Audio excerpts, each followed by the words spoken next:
it will be Smoking Joe Roberts, who wins a first American race in the Intermediate World Championship since 1990.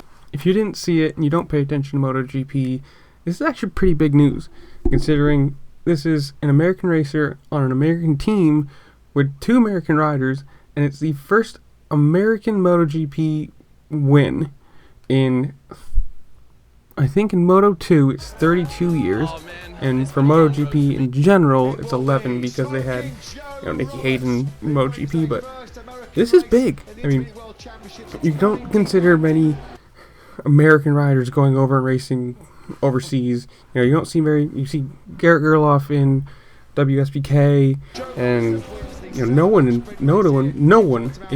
MotoGP now.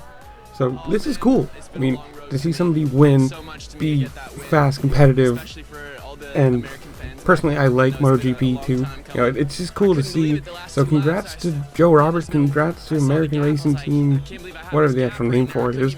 And hopefully in a year or two, whatever it is, or whatever the timeline is, you'll actually get to see him in MotoGP on a full race bike, and maybe you'll see Cameron Beaubier win a race. But either way, tell me in the comments below what do you think. Do you watch it? Do you not? And I'll see y'all later.